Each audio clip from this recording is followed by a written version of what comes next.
6 heures du matin, l'entraînement a déjà commencé à Iten. Cette petite ville tranquille, située au cœur du Kenya, attire de plus en plus d'athlètes en quête de victoire. Raison de cette popularité, Iten se situe à 2400 mètres d'altitude, un niveau idéal pour l'entraînement. Quand l'altitude est importante, l'oxygène est moindre. Et c'est bon pour l'entraînement. Des efforts qui portent leurs fruits. Parmi ces athlètes, beaucoup ont déjà des médailles à leur actif. C'est le cas d'Asbel Kiprop, arrivé en 2e place du 1500 mètres au JO de Pékin.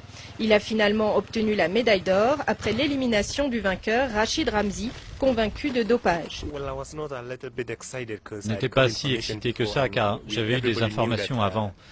Tout le monde savait que Rachid Ramzi utilisait de la drogue durant les Jeux Olympiques de 2008.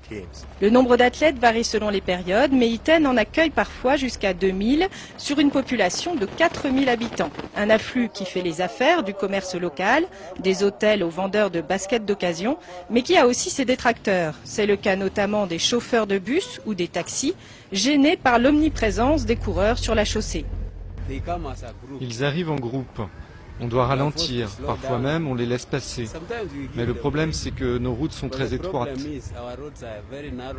Confrontée au succès grandissant de ces camps d'entraînement, la mairie a décidé d'en limiter le nombre.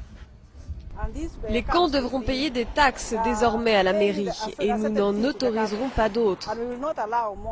L'argent récolté devrait servir à baliser des chemins dédiés aux coureurs, mais aussi à rénover le stade local, de quoi permettre à tous ces athlètes de réaliser un jour, peut-être, leur rêve.